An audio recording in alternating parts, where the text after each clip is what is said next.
Okay, तो इस वाले नेक्स्ट पार्ट में चलिए हम अगले क्वेश्चंस की बात करते हैं। देखिए हमने छोड़ा था लास्ट टाइम कहाँ पे, राउटर की मेमोरीज के ऊपर, राइट। तो क्वेश्चन नंबर 11 में क्या पूछता है, what is boot P, boot strap protocol. देखिए अगर आप सर्वर के अराउंड आपने थोड़ा बहुत काम किया है या पढ़ा है, आपने DHCP प्रोटोकॉल पढ़ी होगी, राइट। या फिर राउटर में भी हमने देखा है हमारे राउटिंग वाले पार्ट में कि कैसे राउटर को एज अ DHCP सर्वर आप कन्फिगर कर सकते हैं। तो DHCP देखिए ओरिजिनली नहीं बनी थी आपके ऑटोमेटिक एड्रेस असाइनिंग के लिए, राइट। तो सबसे पहले कौन सी प्रोटोकॉल आई थी आपकी, boot strap protocol, boot P. तो इस पे चलता था सारा ऑटोमेटिक काम।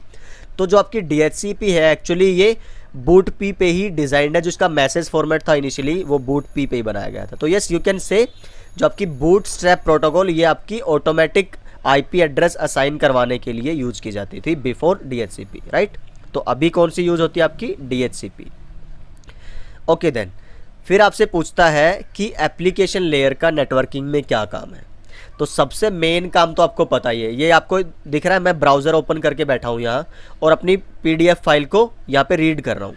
तो मैं अपनी PDF फाइल को समझिए क्या तब तक रीड कर पाता जब तक ये ब्राउज़र मेरे पास ना होता। याद है आपको विंडो 10 में माइक्रोसॉफ्ट ने ये एज में फीचर दिया है आपको, आप यहाँ देखेंगे ना ये एज का नया अपडेटेड वर्जन है बिल्कुल नीचे।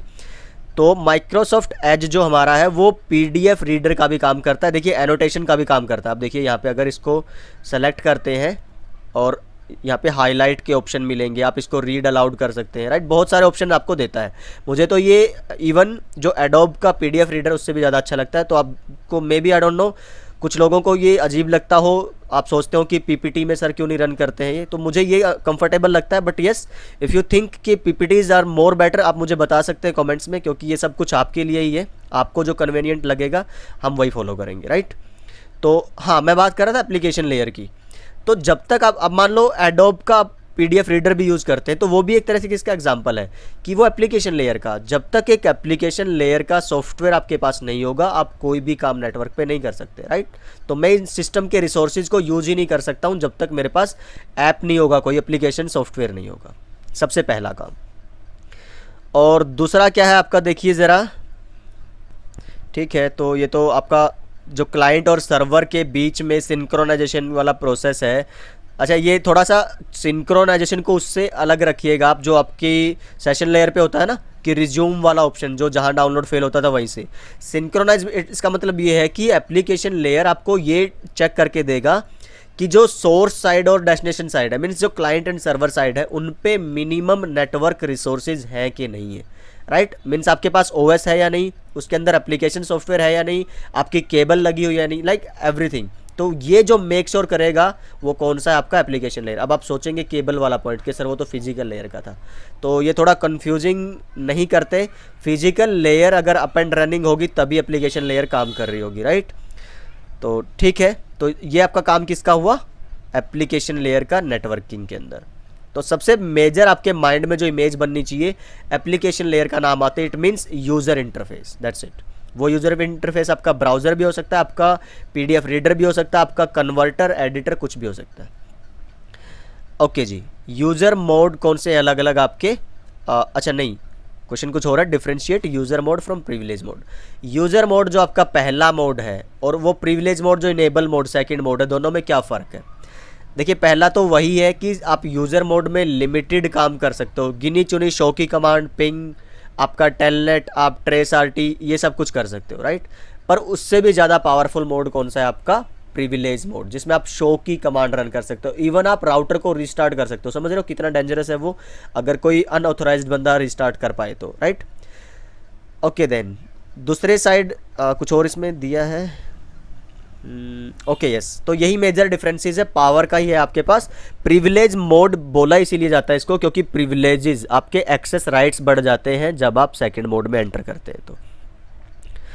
ओके देन नेक्स्ट क्वेश्चन हमसे पूछता है 100 बेस FX क्या है। तो 802.3 इथरनेट फैमिली स्टैंडर्ड्स की एक वीडियो हमने बनाई थी स्पेशली इसी तरह के क्वेश्चन का आंसर करने के लिए, तो आई वुड रिकमेंड वो वीडियो आप ज़रूर देखिए एक बार। But yes in a short term मैं अभी बता दूं, जो 100 यहाँ पे रिप्रेजेंट करता है वो आपकी स्पीड है, बेस मीन्स आपका बेस बैंड सिग्नल है, ये सिग्नलिंग की आपकी टेक्नोलॉजी है, बेस बैंड ब्रॉडबैंड। और एफ एक्स आपका डिनोट करता है, रिप्रेजेंट करता है फाइबर को। तो ये फाइबर की केबल की बात हो रही है जिसकी स्पीड कितनी है 100 Mbps, राइट। ओके, तो ये इथरनेट के अंदर आता है आपका, ये यहाँ पे लिखा है। फुल ड्यूप्लेक्स में और हाफ ड्यूप्लेक्स में हमसे डिफरेंस पूछ रहा है नेक्स्ट क्वेश्चन में। तो फुल ड्यूप्लेक्स देखिए क्या करता है, आपका sending end receiving single cable पे सेम टाइम पे हो पाती है। आप डाटा सेंड भी कर सकते हैं, आप डाटा रिसीव भी कर सकते हैं सिंगल केबल से। और हाफ ड्यूप्लेक्स में या तो आप ट्रांसमिट कर सकते हैं या सिर्फ आप रिसीव कर सकते हैं। एक और मैं आपको बहुत इंपॉर्टेंट पॉइंट यहाँ से बताता हूँ ड्यूप्लेक्स फुल ड्यूप्लेक्स में। जैसे ये अगर लिंक होता आपका हाफ ड्यूप्लेक्स वाला, इसकी स्पीड है लिंक की आपकी 100 Mbps, तो इसकी एक्चुअल स्पीड और वर्चुअल स्पीड कितनी हुई 100 Mbps। लेकिन मान लो ये लिंक होता आपका फुल ड्यूप्लेक्स, तो ये सेंड भी कर पा रहा है 100 Mbps से और रिसीव भी कर पा रहा है 100 Mbps से, तो वर्चुअली टोटल स्पीड इसकी कितनी हुई 200 Mbps। तो ये एक मेजर डिफरेंस है आपका फुल एंड हाफ ड्यूप्लेक्स में, राइट। ओके देन, MTU क्या है, मैक्सिमम ट्रांसमिशन या ट्रांसफरेबल यूनिट। देखिए ये थोड़ा सा कंफ्यूजिंग टर्म है, और कंफ्यूजिंग इसलिए है कि जब अगर आपको सिंगल MTU डिफाइन करने को बोले तब तो आपको लगेगा कि ठीक है, लेकिन फिर आपसे बोल दे अगर कोई कि अगर ये MTU है तो फ्रेम साइज़ क्या है, समझिए ज़रा इसको। तो फ्रेम स्ट्रक्चर, अब आप बोलेंगे कि सर आप हर एक बार वीडियो देखने को बोल देते हैं, लेकिन ये ज़रूरी है एक क्लियर, अगर आपको बिल्कुल इन डेप्थ अंडरस्टैंडिंग चाहिए ना किसी भी टॉपिक की, तो उसके रिगार्डिंग कोई ना कोई स्टडी मटेरियल, कोई वीडियो आपको ज़रूर देखनी चाहिए, कोई ना कोई मटेरियल ज़रूर पढ़ना चाहिए। I would recommend, highly recommend. अच्छे लेवल के इंटरव्यूज़ अगर आपको या फिर एग्ज़ाम भी क्लियर करने हैं तो this is the only way I think. अच्छा, तो MTU मतलब समझिए, MTU क्या है, आपका एप्लीकेशन लेयर से डाटा आया, हेडर ऐड हुआ, फिर वो आपका आया कौन सा, प्रेजेंटेशन लेयर से। तो प्रेजेंटेशन लेयर पे उसने अपना हेडर किया, सेशन लेयर पे आया, उसने अपना हेडर ऐड किया, ट्रांसपोर्ट, नेटवर्क, ऐसे आते आते कहाँ पे आएगा, डाटा लिंक लेयर पे। तो डाटा लिंक लेयर भी जो रिसीव करती है ऊपर से, तो एक्चुअल डाटा साइज तो आपका अनचेंज्ड है ना, वही आया डाटा यूनिट। उसके अंदर आपको एक्स्ट्रा हेडर ऐड करने पड़ रहे हैं। देखिए मैं थोड़ा सा और एग्जांपल दूं आपको यहाँ पे, तो ये इमेज एक बार आप देखिए ज़रा रेफरेंस के लिए। तो एक्चुअली क्या होता है, हमने नेटवर्क में ये कंप्लीट डाटा भेजना था, देख पा रहे हैं। मान लो कोई 1 GB की 10 GB की वीडियो है, या फिर आपका 500 MB का कोई डॉक्यूमेंट, कुछ भी हो सकता है। अब आपको पता है वो आप एक साथ इतना नहीं भेज सकते ना नेटवर्क में, छोटे छोटे आपको टुकड़ों में तोड़ना पड़ेगा उसको। और कई लोग उसको सेगमेंट बोलते हैं, पैकेट बोलते हैं, या फिर फ्रेम। तो अभी हम उस डिटेल में नहीं जा रहे, हम सिर्फ क्या बात करते हैं, देखिए जब वो पैकेट सेगमेंट बनते हैं ना, वो तब बनेंगे जब उनके साथ किसी लेयर का कोई हेडर लगेगा। फिलहाल इनको क्या बोला जाता है, कंप्लीट तो डाटा है और छोटे छोटे पार्ट को बोलते हैं डाटा यूनिट या DU। जब ये DU आपका आता है एप्लीकेशन लेयर पे, इसके साथ हेडर ऐड हुआ, फिर जब ये आएगा हेडर प्लस DU, आपका हेडर किसका था, एप्लीकेशन लेयर का, फिर प्रेजेंटेशन लेयर पे आएगी तो ये लेयर अपना हेडर लगाएगी। इस तरह से हर एक लेयर अपना हेडर हेडर हेडर ऐसे लगाती चली जाएगी। और आपकी डाटा लिंक लेयर पे हेडर के साथ साथ ट्रेलर भी ऐड होगा, राइट। ये मैंने थोड़ा गलत किया हुआ है, नेटवर्क पे लगाया, ये कहाँ लगेगा, डाटा लिंक लेयर पे। तो ये वाला जो पार्ट है आपका, ये इनकैप्सुलेशन है। यहाँ से देखिए ये जो DU है ये तो सेम है ना हर जगह, ये है मेन डाटा तो जो हमने भेजना था नेटवर्क में। ये वाले तो सिर्फ हमने एड्रेसेज लगाए हैं ताकि आपको IP का पता रहे, मैक का पता रहे कहाँ पे भेजना है, पोर्ट नंबर का पता रहे, राइट। तो अब देखिए जो MTU है, वो MTU सिर्फ ये वाला पार्ट है कि आप कितना डाटा भेज सकते हैं नेटवर्क में मैक्सिमम। तो इसका साइज होता है 1500 बाइट। फिर अगर कोई आपसे बोले फ्रेम साइज, तो वो है अलग चीज़। ये जो टोटल आपका MTU रहेगा, मीन्स ये डाटा यूनिट का साइज, पेलोड भी बोलते हैं इसको। और फिर आप जो हेडर लगाएंगे, फिर आप जो ट्रेलर्स लगाएंगे, इस लेयर के भी, डाटा लिंक लेयर के भी और ऊपर वाले लेयर्स के भी, उन सबका टोटल साइज मिला के आपका बनता है फ्रेम साइज। तो MTU आपका है 1500 बाइट, फ्रेम साइज आपका 1518 से लेके 1526 या 1542 बाइट भी हो सकता है। उसके लिए आपको देखनी पड़ेगी हमारी फ्रेम स्ट्रक्चर वाली वीडियो, राइट। उसमें पता चलेगा कि कैसे आपका 6 बाइट का डेस्टिनेशन मैक ऐड होता है, 6 बाइट का आपका सोर्स मैक है, फिर आपका VLAN टैग है, फिर आपका उसमें SFD है, आपका इंटरलीव गैप, बहुत सारी टर्म्स रहती है, राइट। टोटल मिला के आपका मिनिमम 18 बाइट के हेडर ऐड होते हैं और मैक्सिमम 42 बाइट के हेडर। ओके देन, तो नेक्स्ट क्वेश्चन में बात करते हैं कट थ्रू लैन स्विचिंग कैसे काम करता है। ये मैं एक्सप्लेन कर चुका हूँ लास्ट वीडियो में, तो क्विक रेफरेंस के लिए बता देता हूँ जल्दी से। जो आपके कोर स्विचेज हैं, जैसे ही वो कोई फ्रेम रिसीव करते हैं तो वो पूरा फ्रेम जो 1500 बाइट समथिंग का फ्रेम आएगा उसको रिसीव करके प्रोसेस करके आगे आउटपुट नहीं देंगे, एग्जीक्यूट नहीं करेंगे। वो सिर्फ डेस्टिनेशन मैक चेक करेंगे, और मैक एड्रेस कितने का होता है, 6 बाइट का। सिर्फ वो उतने 1500 समथिंग बाइट में से डेस्टिनेशन मैक के 6 बाइट को चेक करके वो देखेगा अच्छा ये डेस्टिनेशन है, तो पूरे नेटवर्क में जहाँ पे भी वो होगा वो उधर भेज देगा उस वाले डेस्टिनेशन पे। हाँ, वो अलग बात है कि कोर लेयर से पहले डिस्ट्रीब्यूशन लेयर के स्विच पे जाएगा फ्रेम, फिर वहाँ से आपका वीलैन्स के थ्रू होते हुए एक्सेस लेयर पे जाएगा, फिर वहाँ पे ब्रॉडकास्टिंग या यूनिकास्टिंग बहुत सारी चीज़ें आती है। तो स्विचिंग अगर आप कंप्लीट कर चुके हैं अच्छे से तो ये वाला पार्ट समझने में आपको दिक्कत नहीं आएगी। ओके देन, फिर बात करता है आपका लेटेंसी। देखिए, लेटेंसी मीन्स लेट।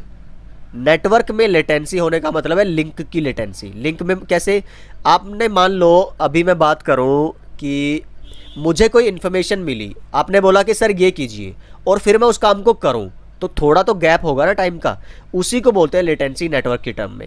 एक लिंक पे डाटा आया और उस लिंक ने डाटा को आगे फॉरवर्ड किया, वो जो गैप है दैट इज़ योर लेटेंसी। समझ पा रहे हैं? तो काइंड ऑफ प्रोसेसिंग डिले आप इसको बोल सकते हैं।